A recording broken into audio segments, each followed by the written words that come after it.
aaresto na naman ako ng Kongreso.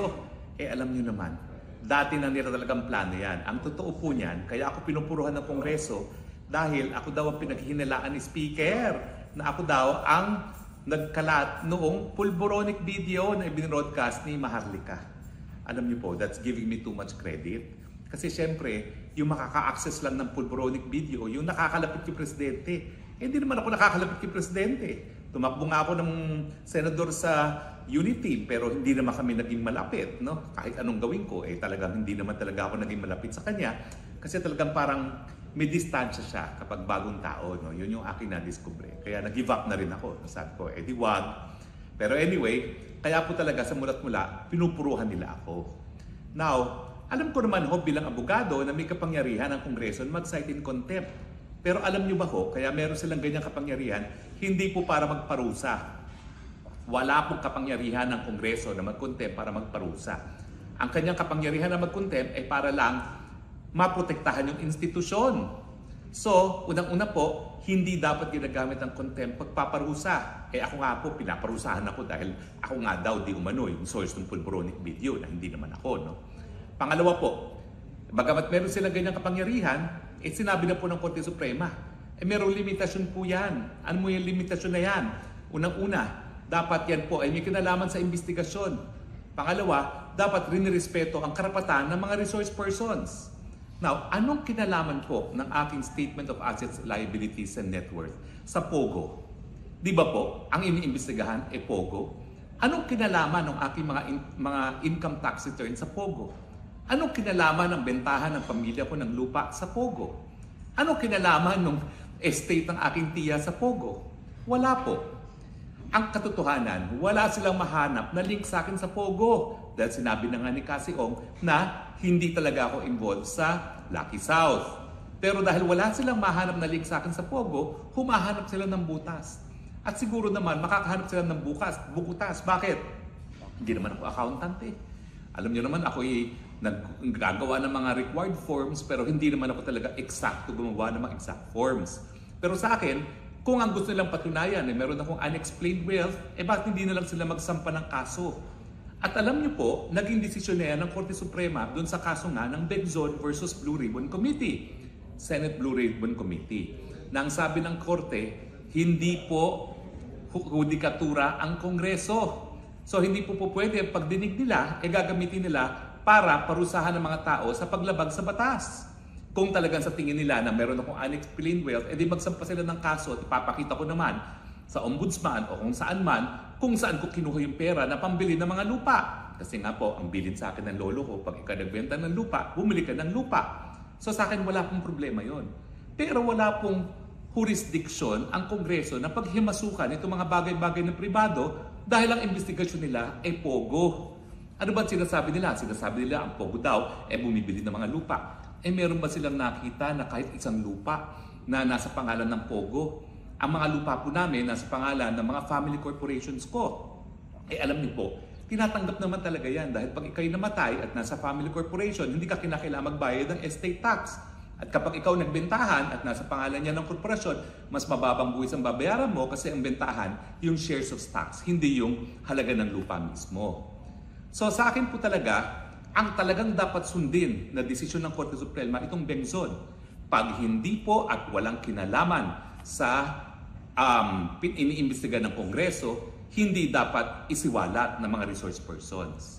Pangalawa, kung talagang hinuhuli nila ako dahil sa isang krimen, wag nilang gamitin ang aking sariling testimonya at sariling mga dokumento ko na ebidensya lamang sa akin. Yan po yung karapatan against self-incrimination. Humanap sila ng ebidensya kung sinasabi nila na POGO ang bumili ng mga lupa namin, di ilabas nila. Paano naman po mangyayari yun? Yung mga aking family corporations, 2014 pa sinimula. Wala pang POGO sa Pilipinas. Nasimulan na yung aking mga family corporations. Ang mga bentahan po, bago pa. Sumulpot yung Lucky South 99 na yan, na pilit nilang inuugnay sa akin.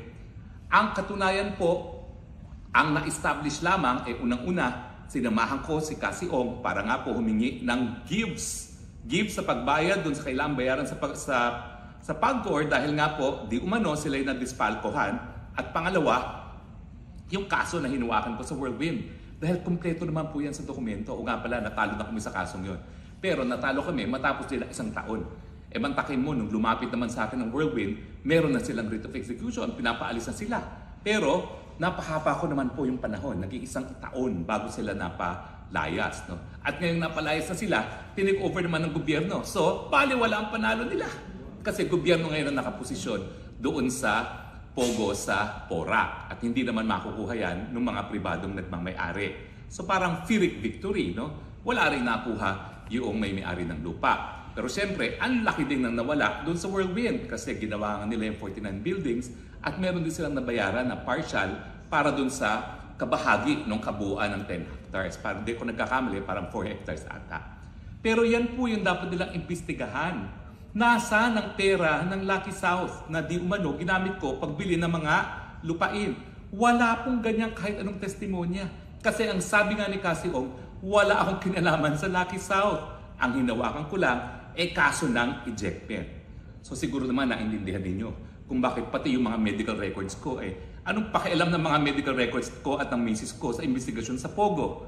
At nakita nyo naman talaga yung tiya ko na namatay na, yung kanyang estate, anong kinalaman dyan? So sa akin po, hindi po ako, unang-una hindi ako pugante sa batas. Mali po yung sinasabi ni East Barbers, the barbers na ako daray pugante. Hindi po. Ang contempt of Congress, ikaw ay pinurusahan, pinapakulong ng Kongreso. Pero wala po akong batas na linabag. Nagsampa na po sila ng kaso laban kay Cassie at dun sa iba pang mga involved sa Lucky South 99. Hindi po ako kasama sa kahit anong kaso. Nagsampa nila ng kaso dun sa kay Alice Guo sa Banban, hindi rin po ako kasama doon. So wala po akong kasong hinaharap sa piskalya o sa hukuman. Ang kaso ko lang po dahil ayaw ko nga ibigay yung mga dokumento na wala naman pong kinalaman sa investigasyon ng Pogo. At nandyan nga po yung desisyon ng Begson bilang authority na hindi mapipilit na ibigay ang mga dokumentong wala kinalaman sa investigasyon. Hindi nga po siya po pwedeng tanungin ng mga bagay-bagay na walang kinalaman sa investigasyon. Kasi ang nangyari dun sa Begson, nagkaroon na po ng kaso Ang iniimbestigahan nila parang nagkaroon daw ng korupsyon dahil yung mga korporasyon ni Cocoy Romualdez di umano ay binili ng Lopa family na kamag-anak ni Cory Aquino. Ang sabi ng korte, hindi naman yan legislative hindi naman yan in aid of any legislation. Wala talagang batas na bubuuin. Ang gusto lang ma-establish, corrupt din yung mga kamag-anak ni Cory. Sabi ng korte, dahil hindi siya in aid of legislation, hindi dapat ituloy ang investigasyon. At lalong-lalo na dun sa kaso ng Begson na meron ng kasong nakasampa sa ombudsman.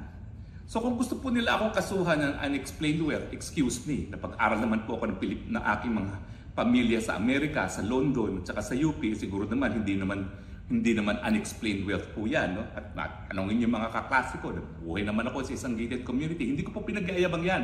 Kasi bilang Kristiyano po, talaga ang turo sa akin ng lola ko, baliwala po talaga itong mga material na mga possessions. Ang importante talaga, seek ye first the kingdom of God. Yan po talagang pinaniniwalaan namin. Pero, God has been good to the family.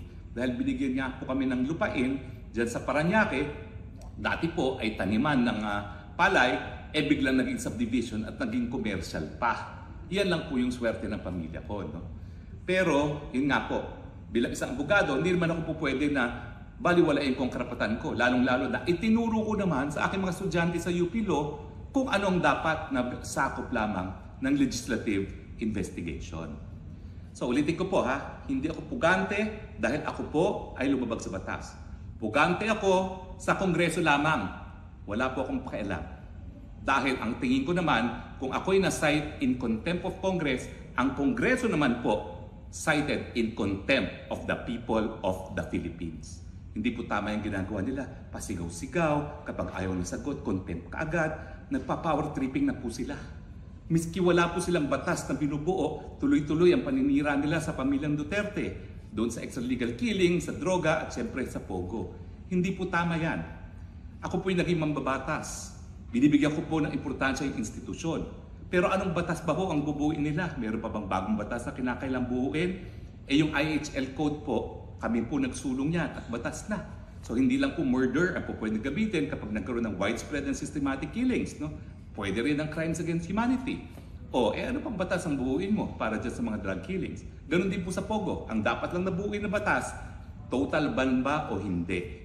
Bagamat doon sa SONA ni PBBM, sinabi niya total ban ng Pogo, ay nako, iba na po pangalan nila, IGL. At ngayon may kumakalat, may lumulutang. Meron daw 12 na parang 12 disipulo ni Kristo na mai-exempt sa ban. So kapag sinabi kasi ban, lahat dapat bawal. Walang exception. Di ba po? Ay nako. So,